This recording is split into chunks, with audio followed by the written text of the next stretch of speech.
Persian साम्राज्य, Roman साम्राज्य, भारत का साम्राज्य, ये सारे के सारे शासक और शासन समाप्त हुए क्योंकि हर एक को किसी न किसी की कमजोरी पता लग गई थी। भगवान राम ने भी रावण को मारा तो उनको कमजोरी पता चली थी, कॉम्पिटिटर की ताकत और कॉम्पिटिटर की कमजोरी। बस ये दो बातें समझ गए तो 100 बार भी युद्ध में उतर जाना, 100 के 100 बार आपकी जीत होगी।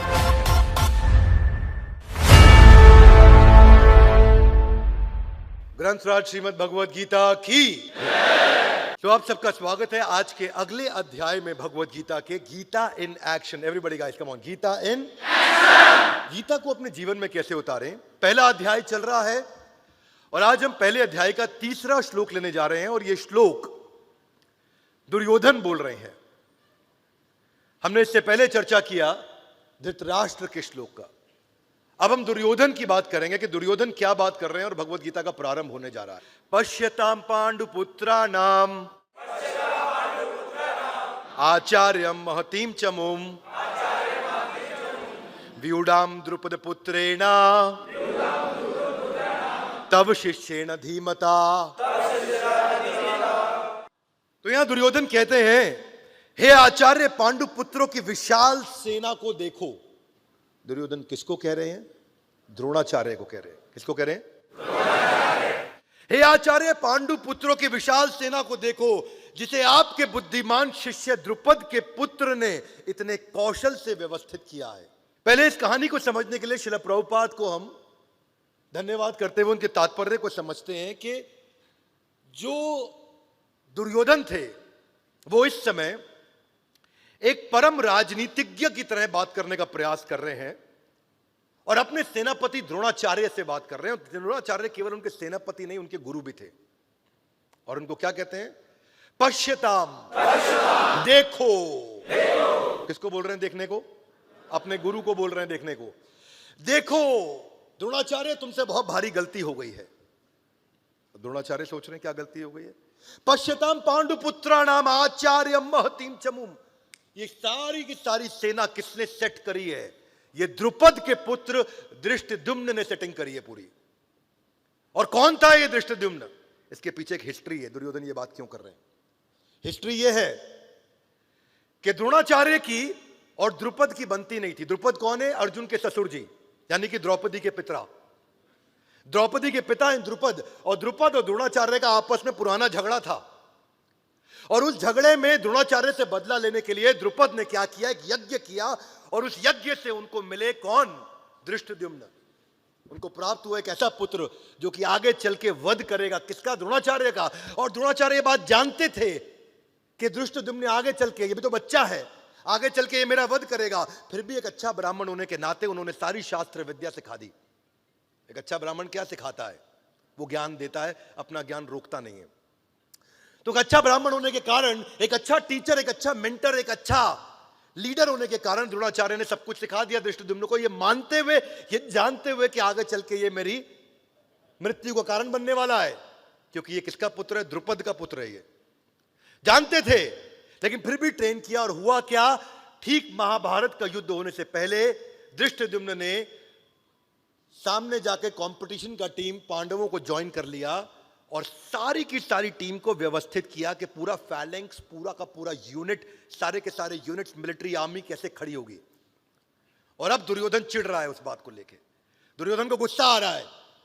दुर्योधन क्या बोल रहा है कि देखो कौन है ये? तुम्हारा ही शिष्य, तुमने ही ट्रेन किया, तुम्हारे को मारने के लिए खड़ा हो गया। देख लो द्रोणाचार्य, क्या किया तुमने ये।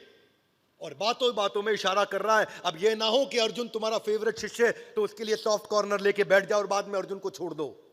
द्रोणाचार्य, पहले ही तुम गलती कर चुके हो। क्या बोल रहे हैं? कि पश्यताम, देखो। तो ये भाषा ही ऐसी है दुर्योधन की। जब युद्ध का प्रारंभ हो रहा है, युद्ध के प्रारंभ से पहले एक लीडर को चाहिए कि टीम को इंस्पायर करे, उनको एनकरेज करे, अपने गुरु का आशीर्वाद ले, अपने मेंटर से जाकर के। इस समय दुर्योधन को क्या चर्चा करनी चाहिए थी? आपको क्या लगता है दुर्योधन को भी क्या बोलना चाहिए था? चलो मान लो दुर्योधन को पता लग भी गया कि द्रोणाचार्य से ये गलती हुई, कि उन्होंने गलती कहे, माने या ना माने, लेकिन ऐसा तो हो ही गया कि अपने ओपोनेंट को ट्रेन कर दिया, अपने कंपटीशन को ट्रेन कर दिया द्रोणाचार्य ने। तो अब इस समय ताना मारने की जगह दुर्योधन को क्या करना चाहिए था? उनको पूछना चाहिए था, हे गुरु द्रोणाचार्य, मुझे लगता है क्योंकि आपको सब मालूम है कि किसकी क्या स्ट्रेंथ है, क्या वीकनेस है। आपने सबको क्लोजली ट्रेन किया है। तो बजाय ये बोलने के कि द्रोणाचार्य तुम इतनी गलतियां कर चुके हो, उन्हें कहना चाहिए कि गुरुदेव क्या आप मुझे बता सकते हैं इनकी टीम में क्या क्या कमजोरियां बाकी रह गई हैं, मैं कहां से इनको अटैक करूं, मैं कहां से शुरुआत करूं। कुरुक्षेत्र के युद्ध मैदान के अंदर आज अगर मुझे यह समझ में आ जाए कि इनके खिलाफ कौन कौन सी वीकनेस है, वो सोल्यूशन ओरिएंटेड क्वेश्चन अगर वो करते द्रोणाचार्य के साथ में, तो वो ज्यादा कारगर रहता। क्या मेरी बात समझ आ रही है? yes, शुरुआत ही गलत हुई। अपने विरोधियों की कमियों पे चर्चा करनी चाहिए थी। उनको ये पूछना चाहिए था कि इनकी वीकनेस का एनालिसिस करें, आपने मिलिट्री के कौन से सीक्रेट ऐसे बच गए जो उनको नहीं दिए।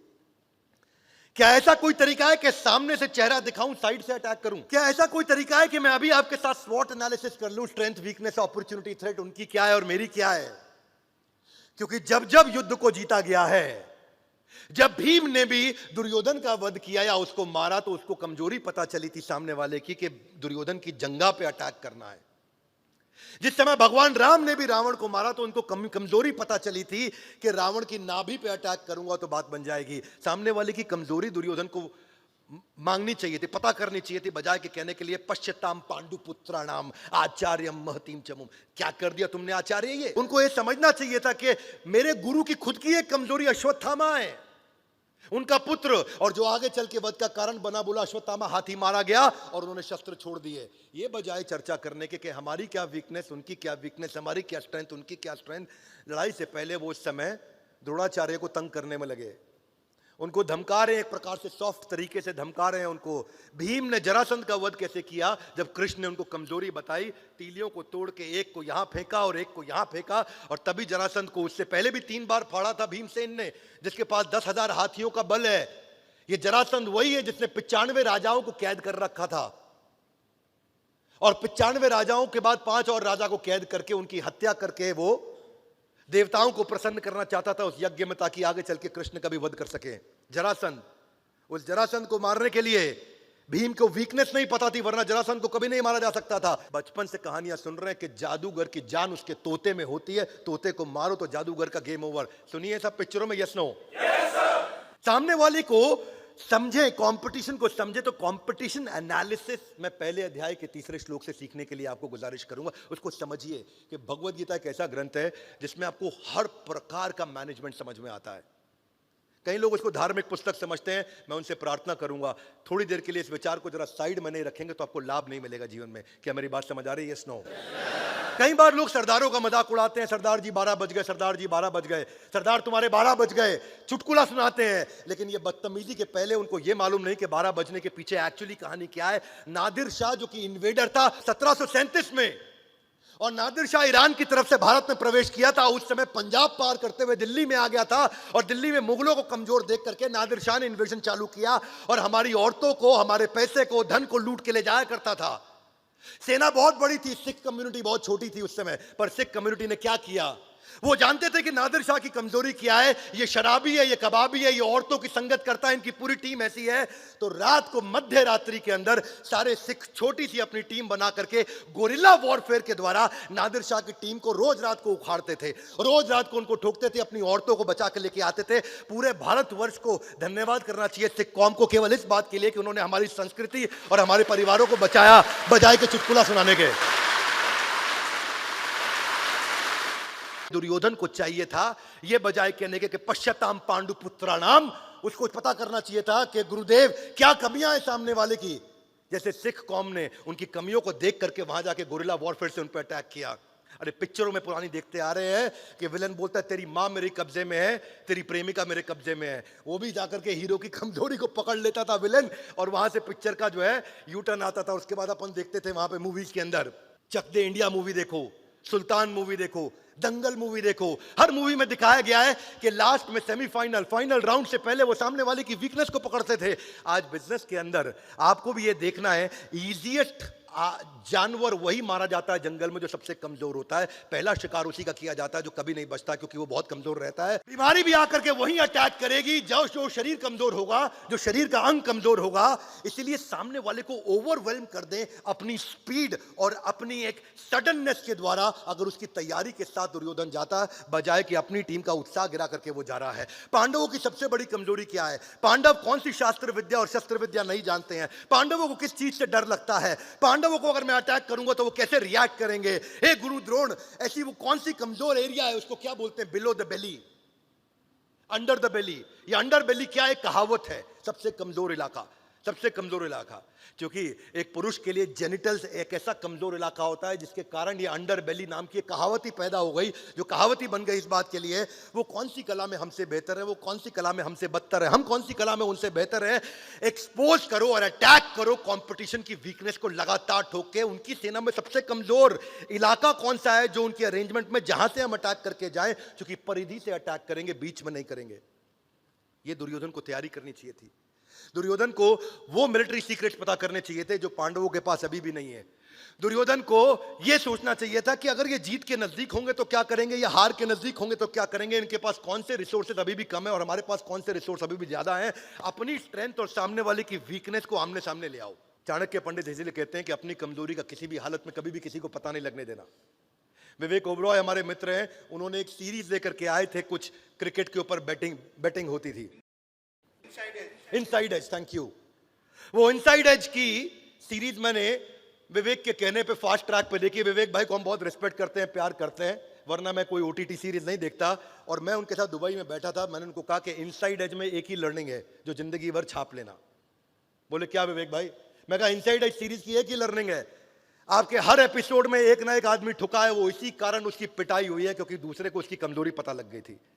किसी को उसकी सेक्स की कमजोरी पता लगी, किसी को चोरी की, किसी को टैक्स इवेजन की, किसी को इंटरनेशनल फ्रॉड की। जब जब कमजोरी पता चला, चाणक्य पंडित ने क्या किया? वही किया कि जब नंदा साम्राज्य को समाप्त करना था चाणक्य पंडित को और मौर्य साम्राज्य की स्थापना करनी थी। क्या था ये मौर्य साम्राज्य? मूरा मां का नाम था और मूरा के बेटे का नाम था चंदू, और मूरा के नाम होने के कारण उस साम्राज्य का नाम रखा गया मौर्य डायनेस्टी। पर क्या किया?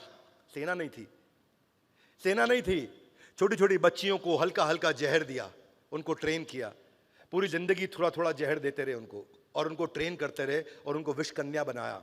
और ऐसी राजाओं के पास में जब वो रात्रि में उनका चुंबन लेने जाती थी और वो विष कन्या अपने चुंबन से उनका वध करके आ जाती थी। तो उन्होंने हमेशा इन कमजोरियों को देखा। अगर अपनी ताकत और अपनी कमजोरी, कॉम्पिटिटर की ताकत और कॉम्पिटिटर की कमजोरी, बस ये दो बातें समझ गए तो 100 बार भी युद्ध में उतर जाना, 100 के 100 बार आपकी जीत होगी।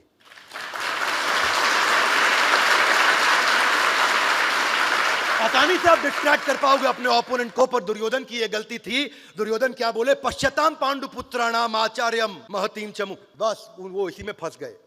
देखो सामने धृष्टद्युम्न आपके द्वारा ट्रेंड, कोई बात नहीं, धृष्टद्युम्न को आपने ट्रेनिंग दिया है। आचार्य कोई ऐसी भी तो ट्रेनिंग होगी जो धृष्टद्युम्न आपसे लेने आए थे पर उस दिन छुट्टी मार गए। आचार्य कोई ऐसी भी तो ट्रेनिंग होगी कि उस दिन धृष्टद्युम्न डिजिटल ट्रेनिंग ले रहे थे, ध्यान से नहीं अटेंड किया। आचार्य कुछ तो ऐसा बचा होगा धृष्टद्युम्न के जीवन में जो उसको नहीं मालूम, वो हमको बता दीजिए। जिस दिन आपका ध्यान वहां से भटका या जिस दिन वो बीमार पड़ गया, उस दिन उसका कॉम्प ऑफ था, लीव थी, अर्न लीव थी, 15 अगस्त की छुट्टी थी, कुछ तो थी। एक बिजनेस पर्सपेक्टिव से भी हर एनिमी का एक व्यू पॉइंट होता है कस्टमर को लेकर के। फोरकास्ट करो कि कंपटीशन क्या करेगा, सामने वाला वो कैसे रिएक्ट करेगा अलग अलग परिस्थितियों के अंदर। वो आपका शॉर्टेस्ट रूट टू विक्ट्री होगा। हमेशा याद रखिए कि आपको ये जो अंडर बेली की कहावत है, ये अंडर बेली की कहावत यहां पे बहुत समझने वाली कहावत है। मेरा यहां पे मानना है कि पर्शियन साम्राज्य, रोमन साम्राज्य, भारत का साम्राज्य, ये सारे के सारे शासक और शासन समाप्त हुए क्योंकि हर एक को किसी ना किसी की कमजोरी पता लग गई थी। किसी की कमजोरी थी वीक सक्सेसर या वीक डाउनलाइन, किसी की कमजोरी थी वीक इंटरनेशनल स्ट्रेटेजिक अलायंसेस, किसी की कमजोरी थी कि बहुत बड़ा वास्ट एम्पायर था इसलिए अनकंट्रोल्ड और डिस्ट्रैक्टेड एम्पायर हो गया था। किसी की कमी थी इंटरनल रिवोल्ट, अपनी सेना के भीतर ही कुछ ना कुछ फूट बढ़ती चली जा रही थी जिससे वो समाप्त हो गए। किसी की कमी थी कि उनका यूनिटी ऑफ कमांड नहीं था, और किसी की कमी थी कि उनके independent non aligned independent provinces थे। कई राजाओं ने ऐसा किया, अकबर ने भी ऐसा ही किया था। अकबर जीतते थे एक शासक को, उसी को शासक बनाते थे, वो उसको इंडिपेंडेंट करते थे। लेकिन अगर वो नॉन अलाइंड हो गया तो इंडिपेंडेंट आदमी कंपटीशन को ज्वाइन कर सकता है जाके। डाउनफॉल ऑफ मुगल एम्पायर क्यों हुआ था? इसकी शुरुआत हुई थी जब पहली बार सूरत के अंदर एक ब्रिटिशर टीम यहां पे आई थी। और कौन आए थे? William Hawkins. और विलियम हॉकिंस ने आगे पहली रिश्वत जहांगीर को दी थी सूरत के अंदर टेक्सटाइल इंडस्ट्री सेटअप करने के लिए। जो गुजराती लोग हैं जान लीजिए, पहली बार अंग्रेज सूरत में आए थे टेक्सटाइल इंडस्ट्री लेकर के, और वहां विलियम हॉकिंस आए थे और उन्होंने जहांगीर को रिश्वत दी, वहां से उन्होंने एंट्री करी।